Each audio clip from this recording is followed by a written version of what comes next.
Bonjour et bienvenue sur Algomus. Aujourd'hui, nous continuons l'exploration des graphes, des différentes notions et des propriétés qui sont reliées aux graphes, et nous allons voir la notion de chemin.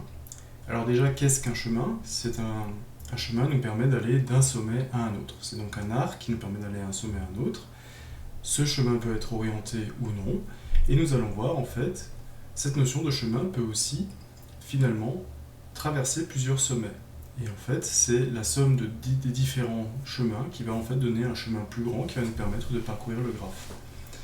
Donc ça va vraiment être les informations de base qui vont nous permettre justement de partir sur des algorithmes beaucoup plus complexes, comme par exemple les algorithmes de flux maximum ou les algorithmes de plus courts chemins comme Dijkstra ou Bellman-Ford. On va voir aussi que utiliser les différentes propriétés des graphes que l'on a déjà vues, un graphe peut être orienté ou non, c'est-à-dire que ses arcs ont un sens ou non, et un graphe peut aussi être pondéré ou non, c'est-à-dire que l'on peut donner une notion quantitative à chacune des relations. Typiquement, si vous voulez représenter la distance qui se trouve entre deux villes, les villes seront les sommets, et en fait vous voulez représenter la distance dans la relation qui se trouve entre les deux villes. Nous allons voir aussi que cela va pouvoir nous rapporter sur des opérations avec les matrices, puisqu'effectivement, cette notion de chemin est liée à la multiplication matricielle, puisque vous allez voir que nous allons pouvoir retrouver des chemins grâce à la multiplication matricielle. Et cette multiplication matricielle va nous permettre de nous amener aussi à la fermeture transitive d'un graphe. Cette notion, la fermeture transitive, on appelle, lorsque l'on a découvert tous les chemins qui permettent d'aller d'un sommet vers tous les autres sommets disponibles. C'est-à-dire que on sait dès le début sur le graphe quels sont les sommets qui sont directement reliés aux sommets que l'on considère, mais on ne sait pas quels sont tous les sommets atteignables avec n'importe quelle longueur de chemin dans le graphe. Et ça, on va le voir avec la fermeture du graphe. Donc ce que je vous propose directement, c'est de définir cette notion de chemin dans le graphe. Alors pour ça, j'ai dessiné un petit graphe, donc que j'ai symbolisé avec des petites maisons. Et vous voyez que les arcs sont orientés cette fois-ci, donc c'est-à-dire que je peux bien aller de B vers A, mais je ne peux pas faire le chemin en retour vers A vers B. Je n'ai pas d'arc qui me permette de faire le chemin en retour. On va considérer pour l'instant que ce graphe n'est pas pondéré, et donc on va estimer que tous les arcs ont la même longueur, ont une longueur de 1. Et donc, on se rend compte qu'on peut effectivement aller de B vers A avec une longueur de 1, mais qu'on ne peut pas faire le chemin retour de A vers B. Cependant, si jamais on voulait aller de A vers B, on se rend compte qu'on pourrait aller de A vers D, ça c'est un déplacement qui est tout à fait possible, et on peut aller de D vers B. Ce chemin est aussi un chemin possible. Et donc on est allé de A vers B en prenant comme un détour par D, et on se rend compte qu'on est arrivé de A à B avec un chemin de longueur 2, puisqu'on a traversé deux arcs, que chacun des arcs a un poids de 1, donc on a 1 plus 1, donc on est bien allé de A à B avec une longueur de 2. Ok. On va continuer par définir quelques notions de base, quelques notions de vocabulaire dans les graphes, avec la notion de circuit. Donc un circuit, on appelle un circuit dans un graphe lorsque le premier sommet est le même que le dernier sommet dans un chemin. Si par exemple je partais de A, j'allais à D, j'ai le droit de le faire suivant l'orientation de l'arc, je vais vers B et je reviens vers A, j'aurai donc un circuit A, D, B, A. Et donc en fait j'ai le premier élément de mon chemin qui est le même que le dernier élément de mon chemin, et donc j'ai fait un circuit, je suis revenu sur mes pieds, sur mes pas. Enfin, il y a d'autres notions de vocabulaire que l'on peut aussi traiter. On parle de chemin hamiltonien lorsqu'un chemin passe par tous les sommets du graphe une seule fois. Donc là, typiquement, dans ce graphe, on pourrait essayer de trouver un chemin hamiltonien. Il y en a un, par exemple, en partant de E, j'ai le droit d'aller à C, j'ai le droit d'aller à B, je peux aller à A, je peux aller à D, je peux aller à F, et enfin, je peux terminer par G. Et donc, vous vous rendez compte que je suis passé par les 7 sommets de mon graphe, une seule fois, et donc en fait c'est bien un chemin hamiltonien. Chemin hamiltonien qu'il ne faut pas confondre avec le chemin eurélien. Le chemin eurélien, c'est qu'on est passé par chacun des arcs une seule fois, et il est possible naturellement de passer par les sommets plusieurs fois. Voilà pour ces premières notions de vocabulaire, et ça va nous permettre justement de continuer pour voir l'exploration des propriétés du graphe. La notion de longueur de chemin, c'est quelque chose d'intéressant également. Quand on est dans un graphe non pondéré comme ici, je vous avais dit par exemple que la longueur des arcs, on considérait que tous les arcs avaient une longueur de 1. Et donc, la longueur du chemin que l'on va faire est en fait, finalement, la même chose que le nombre d'arcs que l'on va traverser, puisque chaque arc a une valeur de 1. Si jamais nous travaillons sur un graphe pondéré, cette fois-ci, en fait, le chemin serait la somme de toutes les pondérations des arcs que l'on traverse. On va le voir dans un exemple plus tard. Pour l'instant, considérons ce graphe dont les arcs ne sont pas pondérés. Donc, puisque la longueur du chemin est égale au nombre d'arcs que contient le chemin, on va essayer de voir si on peut trouver une propriété entre le nombre de sommets traversés, le nombre d'arcs traversés, et la longueur du chemin. Si par exemple je considère le chemin ECBAD, donc ECBAD, déjà je vérifie qu'avec l'orientation des arcs, j'ai tout à fait le droit de faire ce chemin, ce qui est le cas. Et bien en fait, quelle est la longueur de ce chemin? Eh bien je traverse un arc pour aller de E à C, je suis à 1. Je traverse un arc pour aller de C à B, je suis à 2. Je traverse un arc pour aller de B à D, de B à A, pardon, je suis à 3, et je traverse un arc pour aller de A à D. Et donc on s'aperçoit que j'ai traversé 4 arcs, j'ai une longueur de 4. Si je fais la même chose avec le chemin DFEG, eh bien je traverse un arc pour aller de D à F, ça me fait 1, je traverse un arc pour aller de F à E, ça me fait 2, et je traverse un arc pour aller de E à G, ce qui me fait 3. Et donc on s'aperçoit qu'il y a une relation dans un graphe non pondéré entre le nombre de sommets traversés et la longueur du chemin. Effectivement, on s'aperçoit que lorsque je traverse 5 sommets, j'ai une longueur de 4, lorsque je traverse 4 sommets, j'ai une longueur de 1. Et bien cette relation, elle est vraie pour à chaque fois que vous avez un graphe non pondéré. Et on peut se poser la question, puisqu'on vient de voir le chemin hamiltonien, quelle est finalement la longueur d'un chemin hamiltonien s'il existe pour un graphe à n sommets, parce qu'effectivement il n'existe pas toujours.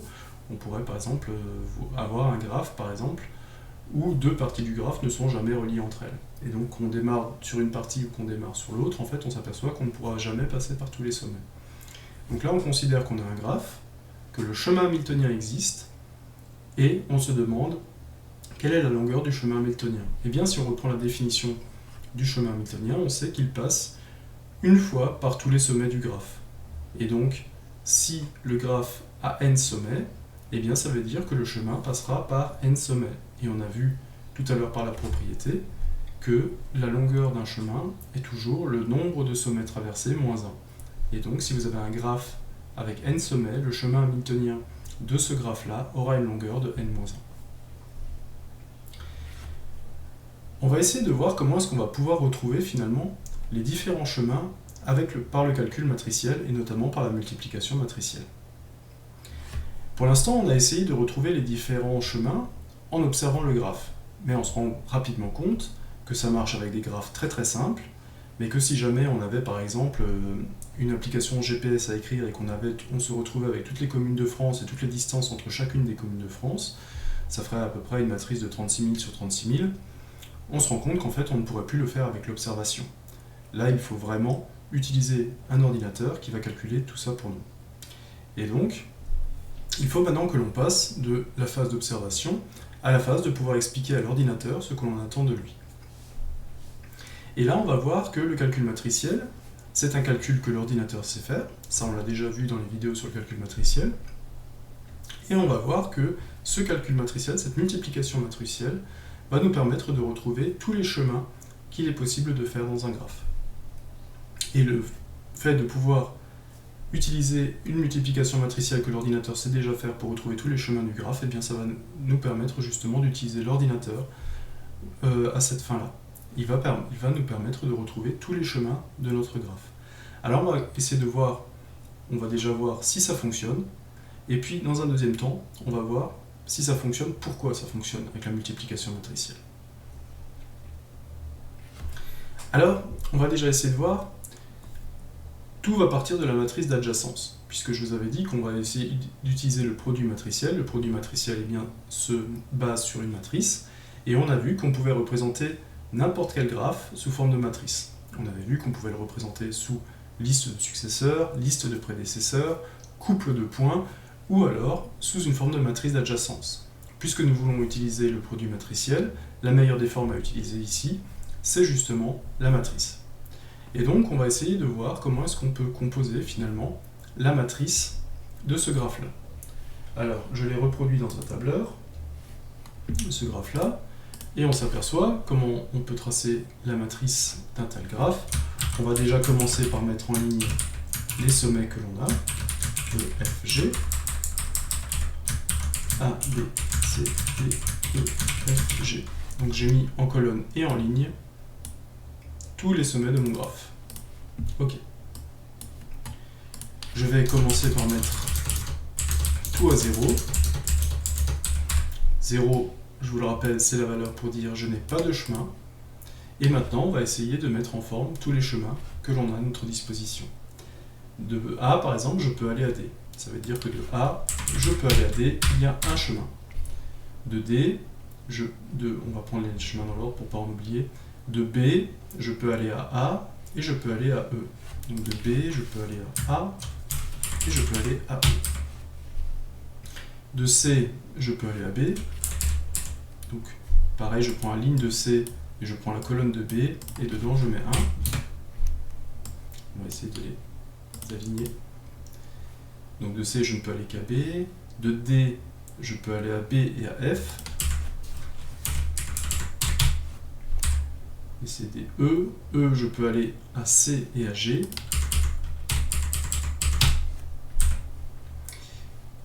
De F, je peux aller à E et à G.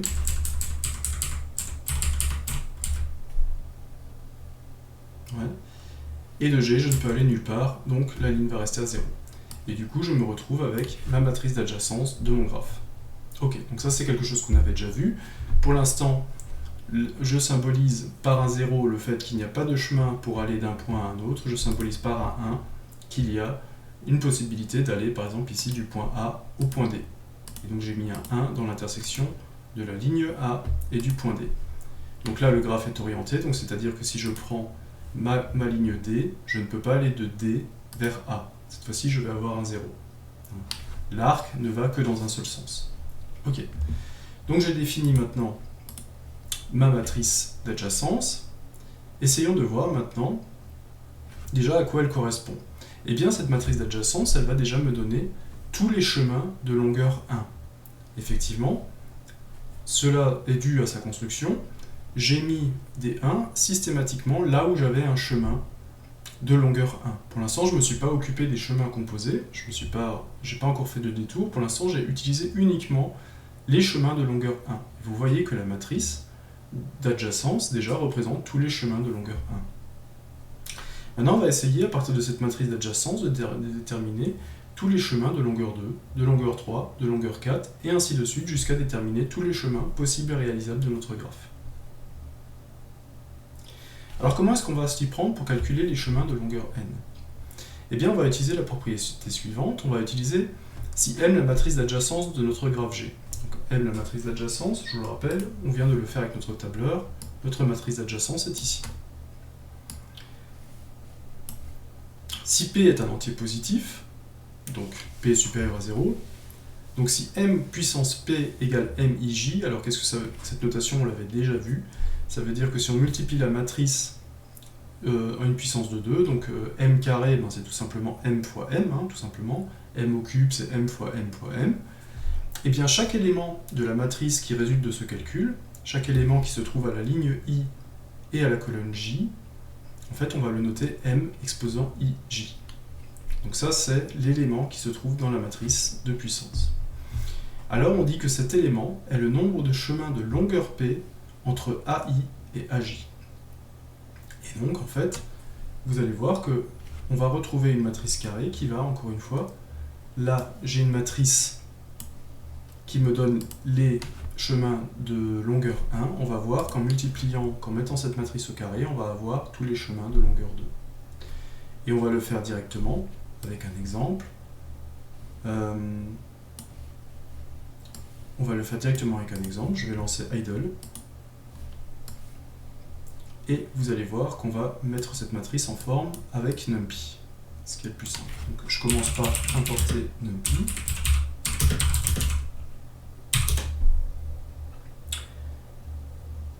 Et je définis M, ma matrice d'adjacence. C'est un tableau NumPy dans lequel Non.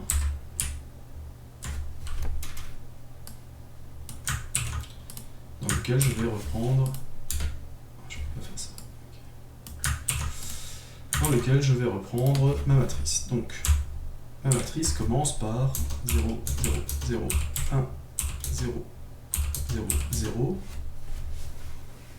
Alors, je vais déjà le copier. Donc, je l'ai une fois. Et je vais avoir cette ligne comme ça. Donc, une...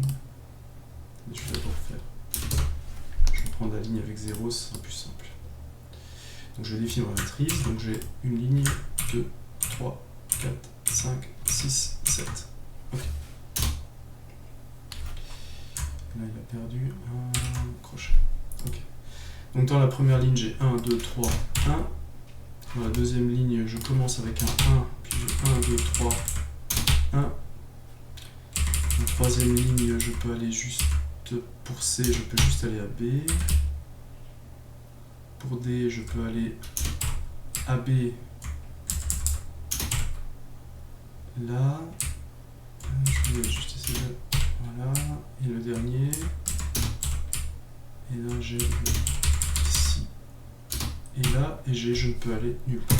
Donc on va juste tester si la matrice est bonne. 0, 0, 1, 0, 0. 1, 0, 0, 1, 0, 0, 0, 1, 0, 1 et 1, 0. Ça va, ça colle, et 0, ok. Donc j'ai renseigné ma matrice, et on va s'apercevoir maintenant que si jamais je fais le calcul de la matrice carrée,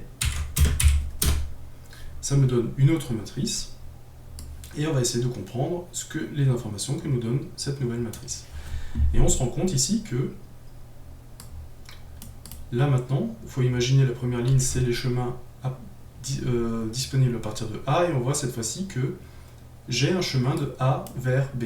Je vous rappelle, la première colonne c'est A, la deuxième colonne c'est B. Donc la première ligne c'est A, donc j'ai bien un chemin de A vers B de longueur 2, puisque je vous rappelle que cette fois-ci j'ai fait la matrice au carré. Et donc au carré, ça veut dire que mon P, dans cet exemple qu'on avait vu tout à l'heure, cet entier positif, cette fois-ci est égal à 2. Et donc ça veut dire que j'ai récupéré toutes les matrices qui ont une longueur 2. Et donc cette matrice me dit qu'il y a bien un chemin de A vers B de longueur 2. Et là vous voyez bien qu'en passant par D, j'ai effectivement un chemin de longueur 2. Il me dit aussi que je peux aller de A à F avec une longueur 2. Et vous voyez encore une fois qu'en passant par D, j'ai effectivement un chemin qui va de A à F. On peut continuer encore un petit exemple avec B. On voit que je peux aller de B à C avec une longueur de 2. Effectivement, B, je peux aller à E, puis de E, je peux aller à C, et j'ai donc bien un chemin de B vers C d'une longueur de E. Ensuite, de B, je peux aussi aller vers D. Là, vous voyez aussi qu'en passant par A, donc je vais de B à A, je vais de A à D, et donc j'ai bien un chemin de B vers D de longueur 2. Et enfin, je peux aller de B à G avec un chemin de longueur 2. Ça, on le voit facilement aussi. Je peux aller de B vers E, puis de E vers G, et donc j'ai bien un chemin de B vers G de longueur 2. Donc ça fonctionne. Et donc si jamais je veux tous les chemins de longueur 3, et bien la seule chose qui me reste à faire, c'est cette fois-ci, mettre la matrice au cube. Et donc là, vous vous apercevez aussi que quand je mets au cube, je commence à avoir des chiffres différents de 2 et de 0. Alors à quoi correspondent ces chiffres de 1 et de 0? On avait vu dans la matrice d'adjacence que 0 signifiait qu'il n'y avait pas de chemin, et 1 signifiait qu'il y avait un chemin de longueur 1. Et on s'aperçoit en fait que de temps en temps, on a des 2 qui apparaissent, ou quelque chose qui est différent de 0 et de 1. Alors comment on l'interprète? Eh bien tout simplement, ces 2, ou alors ces chiffres qui sont plus grands que 1, veulent juste nous dire combien de chemins différents nous permettent finalement d'aller d'un sommet à un autre. Si je reprends l'exemple de la matrice carrée, vous voyez que j'ai un 2 ici, et ce 2 correspond à A, B, C, D, D, A, B, C, D, E. Donc, de D à E, vous voyez que de D à E, j'ai un chemin en faisant D vers F et F vers E, de longueur 2, et je peux faire de D vers B et de B vers E, et j'ai aussi un chemin de longueur 2. Et donc, vous voyez en fait que ça nous donne, cette méthode nous donne non seulement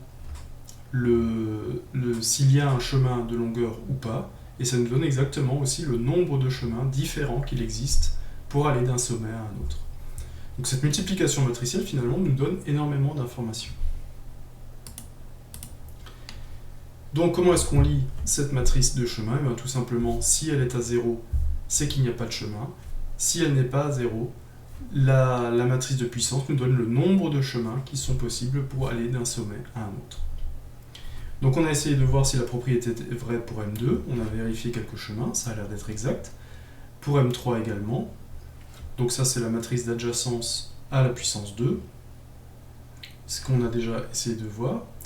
Et si jamais, effectivement, notre matrice d'adjacence à la puissance 2, si jamais on estime que on ne veut pas savoir combien il y a de chemins, mais on veut juste savoir si les chemins s'il existe un chemin, au moins un chemin, et bien là, en fait, on peut tout simplement revenir à une multiplication, à une addition booléenne, lorsque l'on fait la multiplication matricielle, c'est-à-dire que quand on a un chemin, en fait, on n'additionne pas les différents chemins, mais on garde juste l'information qu'on a un chemin. Et sur la matrice de puissance, qu'est-ce que cela aura un impact? Eh bien, vous reprenez la matrice de puissance et tout ce qui est supérieur à 1, vous le remettez à 1. C'est-à-dire que vous vous en fichez en fait de savoir combien il y a de chemins différents pour aller d'un point à un autre, un sommet à un autre. Vous voulez juste savoir est-ce qu'il est possible de se rendre à tel point. Alors pourquoi est-ce que ça marche? Est-ce que c'est complètement de la magie? Ou est-ce qu'il y a un sens qui est derrière? Eh bien non, en fait, il y a effectivement un sens derrière. Et ce sens, on va le voir directement. On voit tout simplement que là, on a un exemple très simple où on va aller de A vers B et de B vers C. Donc si on devait tracer la matrice d'adjacence d'un tel graphe, on va essayer de prendre une nouvelle page.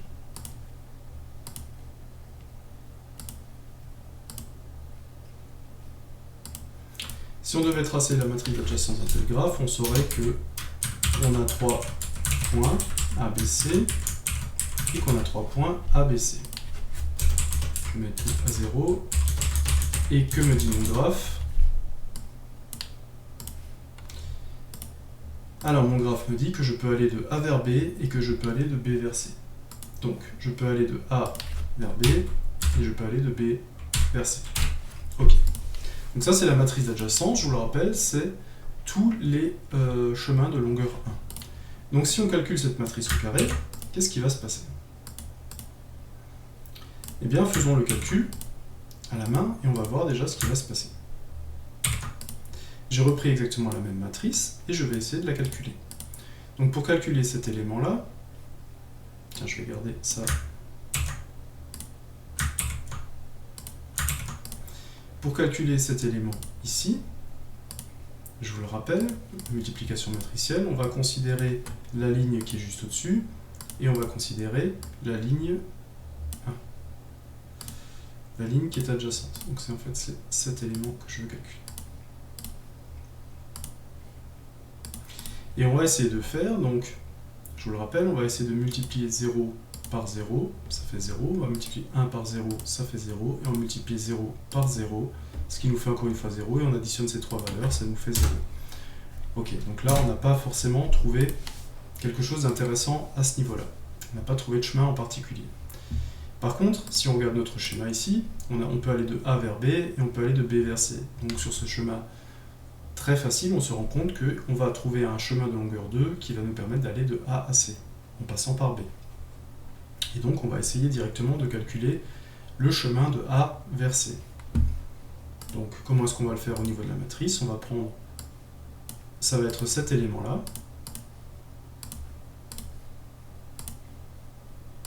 Pourquoi? Tout simplement, puisque si je veux calculer le chemin de A vers C, il suffit que je prenne dans la première ligne A, dans la dernière colonne C, et ça va me permettre de voir s'il y a un chemin de A vers C. En fait, ici, je vais faire 0 fois 0, 0, 1 fois 1, 1, 0 fois 0, 0, et si j'additionne les 3, cette fois-ci, je vais avoir 1. Et donc, vous vous apercevez que par rapport à la matrice que j'avais tout à l'heure, j'avais pour l'instant pas de chemin de A vers C. Cette fois-ci, dans la nouvelle matrice, je vais en avoir un. Alors, je complète. Enfin, je vais faire compléter. Donc, de A vers C, je vais en avoir un. Donc, pourquoi est-ce que ça marche? Eh bien tout simplement parce que quand on va faire de la multiplication matricielle, on va essayer d'additionner deux chemins. Vous voyez qu'ici, qu'est-ce qui a fonctionné? Pourquoi j'ai eu un 1? Parce qu'en fait, j'ai eu un 1 ici, et j'ai eu un 1 ici. Et c'est ces deux 1 qui ont fait en sorte, lors de l'addition, que je me retrouve avec un 1 sur la ligne AC. Et en fait, qu'est-ce que symbolise ce 1 ici? En fait, la première matrice va nous donner une information, c'est qu'il existe un chemin de A vers B. Ok? Et la deuxième matrice, qu'est-ce qu'elle va nous faire? Elle va nous dire qu'il existe un chemin de B, vous voyez, je suis à la ligne B, et à la colonne C. Et donc, il existe un chemin de B vers C. Et la multiplication matricielle, qu'est-ce qu'elle va faire en fait? Elle va dire, si jamais j'ai un chemin de A vers B et que j'ai un chemin de B vers C, eh bien, ça veut dire que j'ai un chemin de A vers C, de manière transitive. Et c'est exactement comme ça que fonctionne la multiplication matricielle. Si jamais j'ai un chemin de A vers B et que j'en ai aussi un de B vers C, eh bien tout simplement, ça veut dire que j'ai un chemin de A vers C. Et donc je vais trouver, quand je fais au carré, en fait, tous les chemins de longueur 2. Et si jamais je fais encore au cube, eh bien ça veut dire que je pars d'une matrice qui a déjà les chemins de longueur 2, et ces chemins de longueur 2, j'essaye encore une fois de leur ajouter un chemin déjà existant pour trouver des chemins de longueur 3, et ainsi de suite. Donc petit à petit, cela va nous permettre de retrouver tous les chemins de longueur croissante. C'est exactement ce que j'explique ici. On a retrouvé le 1 parce que dans la deuxième multiplication, on avait un chemin de A vers B et on avait un chemin de B vers C. Alors, on peut aussi considérer les matrices comme étant des matrices booléennes. Je vous les ai expliquées tout à l'heure.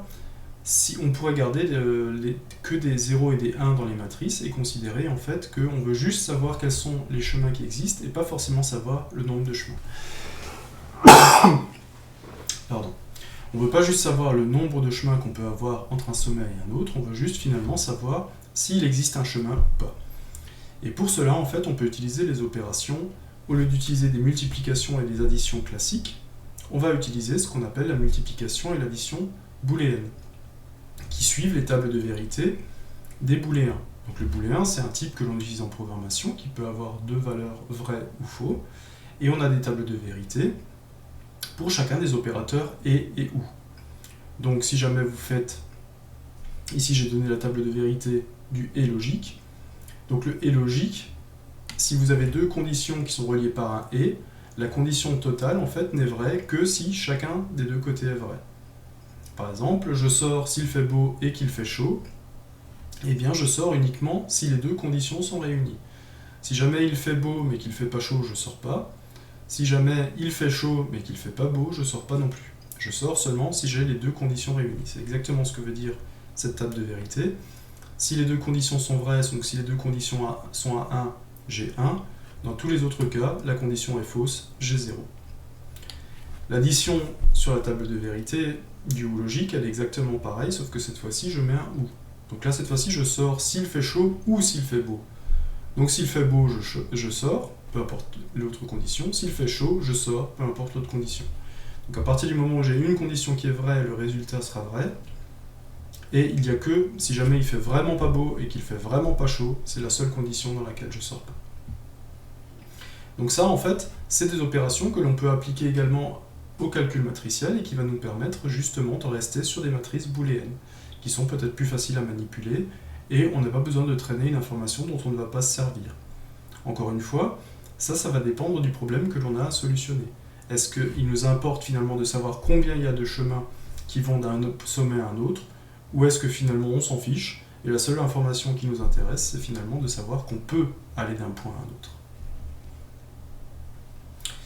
Et donc, nous avons un opérateur que nous pouvons définir, cette fois-ci, qui est, par rapport à la multiplication matricielle que l'on avait jusqu'à maintenant, on peut avoir une multiplication de matrices booléennes.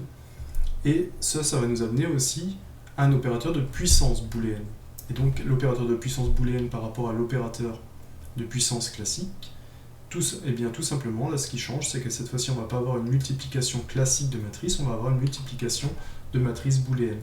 Et qu'est-ce qui va changer? Eh bien, tout simplement, l'addition et la multiplication classique vont laisser la place à l'addition booléenne et à la multiplication booléenne. Donc ils vont suivre les règles suivantes.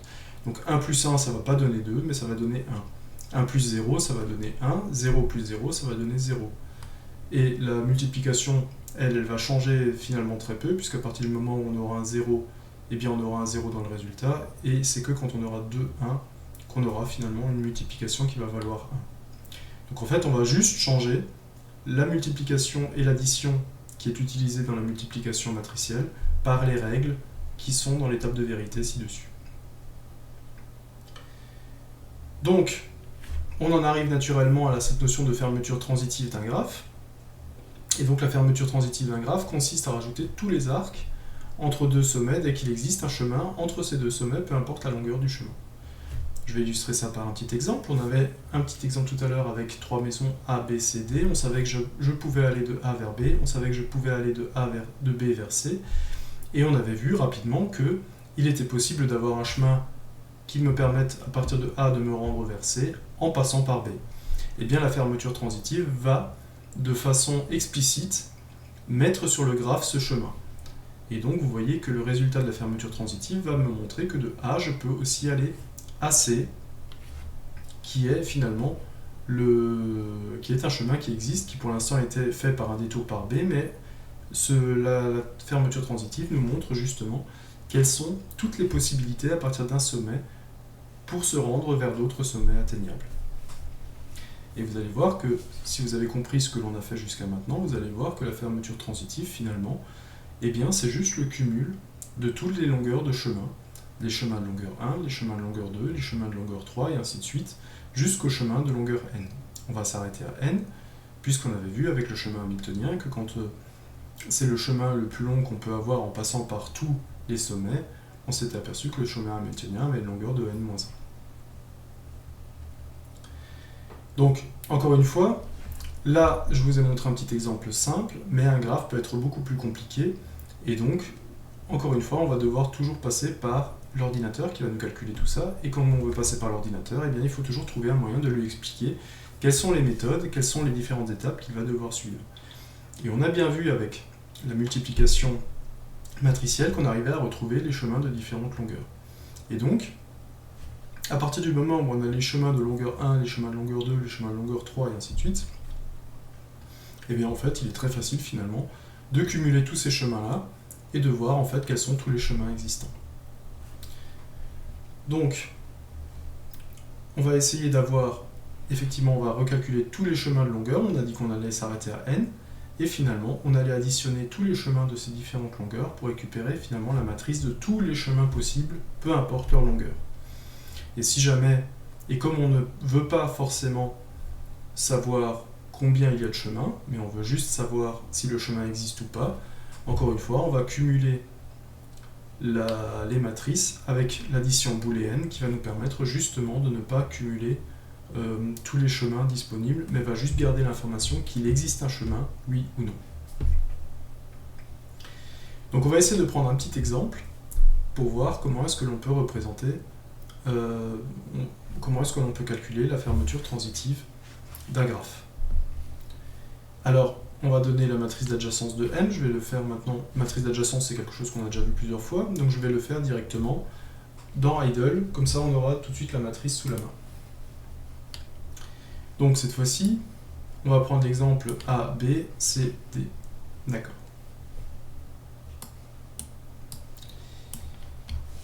Donc, je vais déclarer ma matrice. Cette fois-ci, je vais toujours déclarer un tableau de NumPy. Je vais avoir 3 points. Je vais avoir 3 sommets. Donc, je vais avoir une matrice carrée d'ordre 3 dans B. Alors, je vais avoir ma première ligne qui symbolise A, ma deuxième ligne qui symbolise B, ma troisième ligne qui symbolise C. De A, qu'est-ce que je peux faire? Eh bien, de A, je peux aller à B.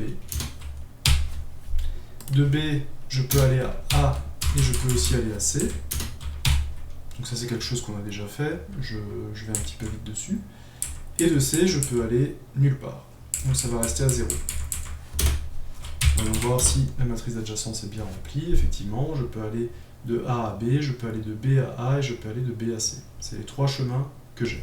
D'accord. Donc, calculer m carré et m cube. Donc, si je m carré, tout simplement, je multiplie la matrice par elle-même. M cube, je multiplie la matrice 3 fois. D'accord. Donc, en déduire M2 et M3, là vous voyez que j'ai que des 0 et des 1, donc c'est pas la peine que je déduise. En déduire M2 ou M3, ça aurait voulu dire que si jamais j'avais des valeurs plus grandes que 1 dans ma matrice, je les aurais remises à 1, pour avoir une matrice booléenne. Ok. Donc, déduire la matrice de fermeture transitive, et bien tout simplement, si jamais j'ai mat2 qui est égal à la matrice au carré, et que j'ai ma matrice puissance 3 qui est égale à je multiplie par que je multiplie par voilà. Maintenant, si je veux déduire ma fermeture transitive, la seule chose qu'il me reste à faire, c'est de faire m plus la matrice des chemins de longueur 2 plus la matrice des chemins de longueur 3. Et je me retrouve finalement avec une matrice qui me dit qu'il y a un chemin de A vers A. Alors pourquoi il y a un chemin de A vers A? Eh bien en fait, c'est un chemin qui vient de la matrice au carré. Vous voyez que là, ça m'a sorti un nouveau chemin qui est de la matrice des chemins de longueur 2. Effectivement, je peux aller de A et revenir sur mes pieds avec un chemin de longueur 2 en allant de A vers B et en revenant de B vers A. Et donc là, j'ai un chemin de longueur 2 qui me permet d'aller de A à A. Je peux aller de A à B, ça je l'avais déjà vu dans ma matrice d'origine. Je peux aller de A à C, ça encore une fois, c'est une information qui est donnée par ma matrice des chemins de longueur 2. Je peux aller de A à B, puis de B à C, donc je peux bien aller de A à C avec un chemin de longueur 2. Je peux aller de B à A, ça le chemin existait depuis le début. Je peux aller de B à B, ça c'est un chemin qui est apparu avec la matrice au carré, donc chemin de longueur 2. Je peux aller de B à A et de revenir de A à B. Et je peux aller de B à C, ça c'est un chemin qui existait également, et on s'aperçoit que de C, je peux toujours aller nulle part. D'accord. Donc en fait, vous voyez qu'on est arrivé à mettre en place la matrice de fermeture transitive de ce graphe, qu'on est arrivé à trouver finalement tous les chemins qui nous permettent d'avoir tous les chemins qui nous permettent d'aller d'un sommet à un autre, peu importe la longueur.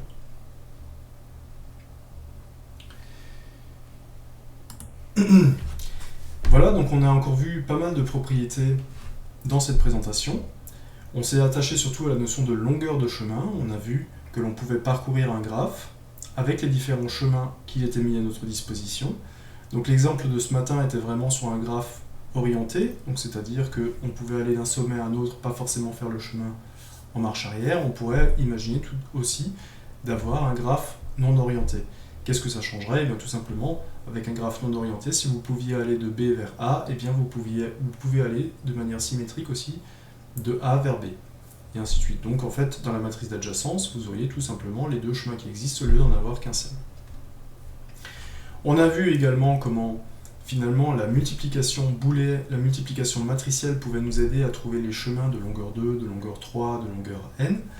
Donc c'est quelque chose de très intéressant, puisqu'à partir du moment où vous pouvez mettre une opération en place, une opération que comprend l'ordinateur, et bien tout simplement vous pouvez le laisser calculer lui-même et s'occuper du problème à votre place. Donc c'est quand même quelque chose qui peut être assez rébarbatif, de faire déjà une multiplication matricielle, c'est déjà une opération qui est assez complexe, et en plus de le faire pour tous les couples de points, lorsque votre graphe devient important, ça peut commencer à devenir très très complexe. Donc il vaut mieux laisser ça, essayer de faire un programme qui le gère, de laisser faire l'ordinateur et il se débrouillera très très bien avec les règles que vous lui avez données. Enfin, on a vu aussi que, en cumulant toutes les longueurs de chemin, donc les chemins de longueur 1, de longueur 2, de longueur 3 jusqu'aux longueurs n, en fait on arrivait à savoir quels étaient tous les sommets atteignables à partir d'un sommet dans un graphe, et donc de pouvoir faire ce qu'on appelle la fermeture transitive, c'est-à-dire d'avoir tous les chemins possibles entre deux couples de sommets d'un graphe, peu importe leur longueur. On sait qu'on y arrivera. Ce sera peut-être dans 1000 ans, ce sera peut-être dans 10 secondes, on sait qu'on y arrivera. Et donc cette fermeture transitive peut justement nous indiquer qu'il y a un chemin entre deux sommets. Donc on continue finalement à mettre des informations sur le graphe, à le rendre plus parlant. Il y a encore beaucoup de choses que l'on peut voir sur le graphe, qui va faire l'objet d'autres vidéos, comme la notion de niveau des sommets ou la pondération du graphe. Et on va voir que grâce à la représentation de graphe, ou la théorie des graphes, peut représenter un grand nombre de problèmes et solutionner énormément de problèmes différents. Que ce soit des algorithmes de plus court chemin, de tournée de poste, de flux dans un réseau ou dans une canalisation. Tout ça, c'est des problèmes que l'on va pouvoir transcrire en forme de graphe, et l'ordinateur va pouvoir nous aider à résoudre nos problèmes, puisqu'il va comprendre notre structure de données, et il va savoir quelles opérations il a le droit de faire dessus. Donc je vous donne rendez-vous à très vite pour la suite de l'exploration de la théorie des graphes.